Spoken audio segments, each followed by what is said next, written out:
Hi everyone. Following the earthquake and tsunami in Japan on Friday, March 11, many people around the globe are left wondering just how bad the situation might get for Japan. The earthquake, which registered 8.9 on the Richter scale, was the largest ever in Japan since record-keeping began almost a century and a half ago.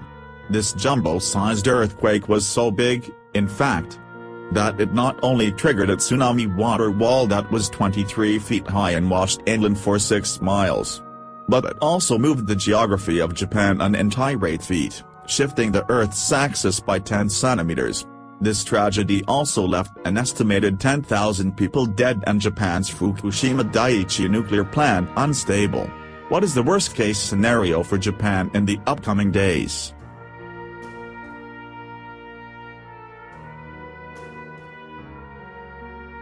There have been 2 explosions at the wounded Fukushima Daiichi nuclear plant. This has left many folks wondering if another Chernobyl-level event might be looming near. Japanese government officials report that the reactor containment vessel was not breached at the Fukushima Daiichi reactor. But there has been a detection of iodine-131 and cesium-137 in the area, which both warn of an impending tragedy that is unparalleled in recent decades.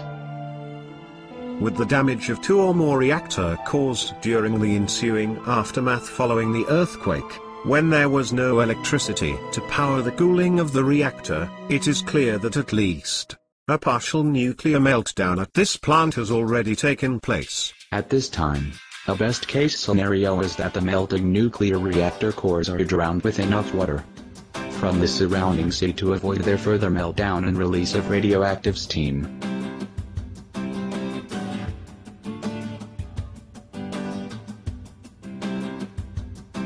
According to Wikipedia, a nuclear meltdown is an informal term for a severe nuclear reactor accident that results in core damage from overheating. The term is not officially defined by the International Atomic Energy Agency or by the U.S. Nuclear Regulatory Commission. A meltdown occurs when the severe failure of a nuclear power plant system prevents proper cooling of the reactor core. To the extent that the nuclear fuel assemblies overheat and melt, a meltdown is considered very serious because of the potential that radioactive materials could be released into the environment. A core meltdown will also render the reactor unstable until it is repaired. The scrapping and disposal of the reactor core will incur substantial costs for the operator.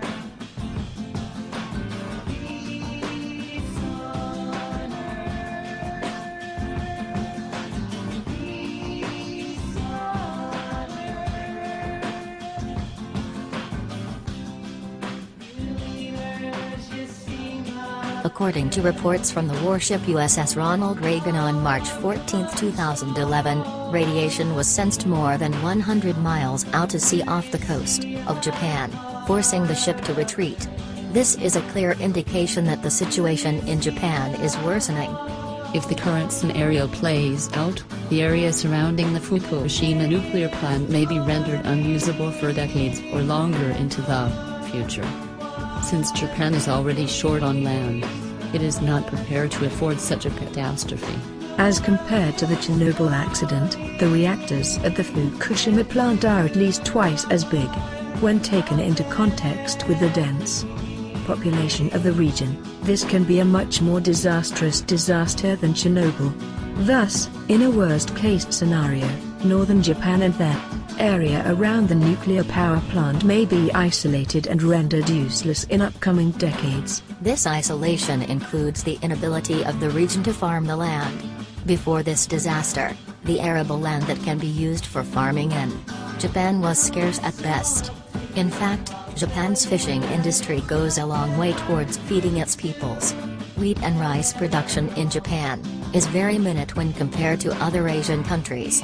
The area of the Japan that is faced with nuclear disaster is a critical area when it comes to the fishing industry, and thus to the Japanese local food supply.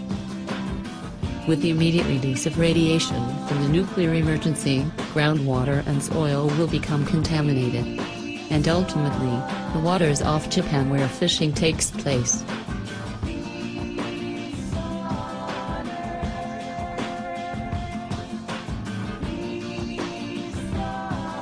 The best-case scenario in Japan right now would be for operators at the Fukushima nuclear facility to pump sufficient seawater and coolants into these failing reactor cores to keep them from fatal overheating. That would limit the scope of the disaster to just a dozen or so plant workers that are suffering from radiation sickness due to exposure while trying to avert calamity. A direr scene could lie ahead. However, the countryside surrounding the plant can become uninhabitable, the facility could be lost, and a meltdown of biblical proportions could play out. In a complete nuclear meltdown, a vast, red-hot lump of molten radioactive material would burn through its containment. This would destroy the power plant and it would then fall, exposing a plethora of radioactive particles to the wind and weather. The scale of the disaster would then be dependent upon the amount of material that is released and whatever weather Mother Nature has in store. In this instance, one would hope for prevailing winds to blow to the northwest, which would take the emissions from the nuclear plant out to sea. This would minimize the impact that meltdown would have on human life. Winds turning to the south would be devastating to the human life, however, as this would put Honshu, the largest island in Japan, in the way of the radiation dissipation. Honshu and Tokyo, which is situated around 150 miles to the southwest of the Fukushima plant, are home to around 100 million people. For now, the world waits and prays for the best for this region. Faceless, show me who you are, 'cause I need you like you need me. We are all the same.